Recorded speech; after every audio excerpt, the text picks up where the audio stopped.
A kiss to the Capitol. Right now, rock legend Gene Simmons is on the Hill, putting his star power behind a push to essentially tell radio stations to pay up. He wants Congress to pass a bill that would require AM and FM radio stations to pay royalties to recording artists and performers when they broadcast their music, ending a decades-old exemption in U.S. copyright law. And Simmons says this bill is not just for the legends of music, but for future stars as well. And we're going to stand by and not pay today's artists and future artists, because let's face it, our children are tomorrow's stars. They're going to claw and fight their way up to the top, and it's really hard to do it. And once you reach the top of Mount Olympus, which is in the center of America, baby, don't kid yourself, it ain't in Greece. This is the land of opportunity where greatness is possible if you put your metal. I'm talking about heavy metal. Say what I just did. It was a joke. When you work hard and you get to the top, what do you got? Zipperoonie. That's not the American way. If you are against this bill, you are un-American. Wow. Joining us now is Dominic Patton, executive editor for Deadline.com. I am totally Zipperoonie. Gotta love that, Dominic. Are you surprised to see Gene Simmons up on the Hill? Can you explain more about what he's, lobbying for here?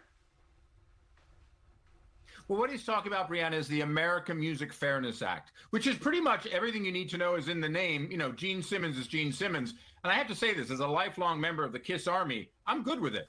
But I will also say, too, what he's talking about here is a very legitimate thing. And something he said earlier today in his testimony that was, he talked about the world is changing. We're now in a world of streaming. We're now in a world where people used to put out records and then go on tour. The record is merely a hint for the tour now. That's where the money is. With all these ways in which the music industry has changed. But radio has stayed the same. Earlier, Gene Simmons talked about, and I thought it was a great example, Bing Crosby never made a dime from White Christmas. So if you want to go after these artists and say, look, Gene Simmons is a gazillionaire, KISS sold a zillion records, et cetera, et cetera.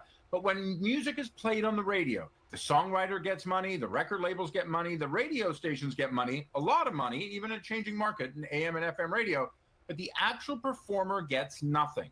And the American Music Fairness Act, which is a bipartisan act, Republican senator from Tennessee, Democratic senator from California behind it, Adam Schiff in the hearing today pushing it. That is something that I think we can all agree on this holiday season. People should be paid for their work. You touched on this a moment ago, but I wanted you to expand on it, Dominic. How much does radio still matter to an artist's bottom line in the Spotify, Apple Music streaming era? Well, I think, Boris, when you look at it, radio used to be everything. It's where we discovered when we were kids, where we discovered new things, et cetera, et cetera.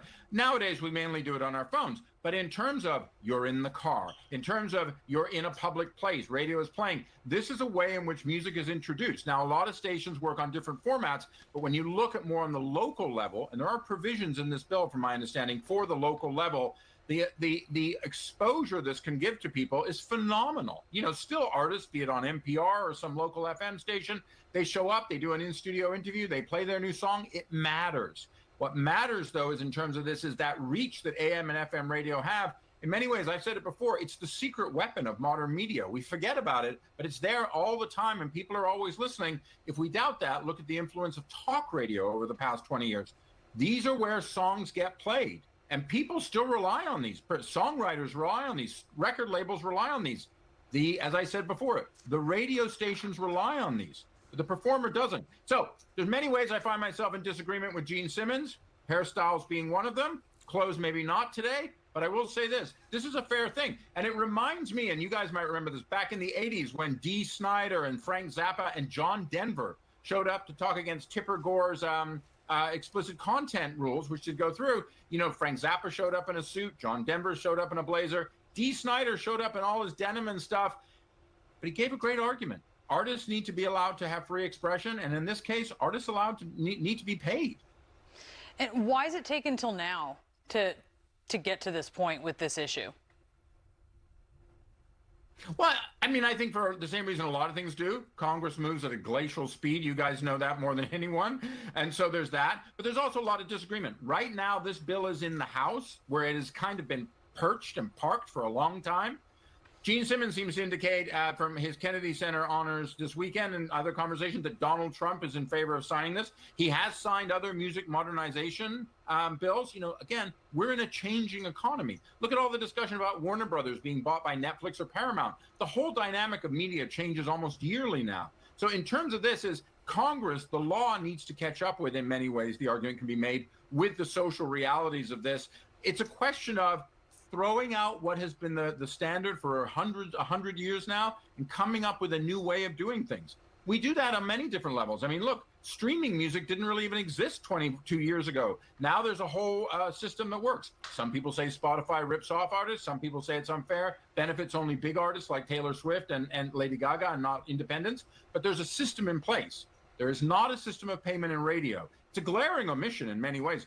I was amazed at the number of people I spoke to about this who had no idea that this was the case. So I think it's going to move forward, but it's going to have to get bipartisan support. And that doesn't come easy in D.C. You guys know. Does not. All right, Dominic, thank you so much for that.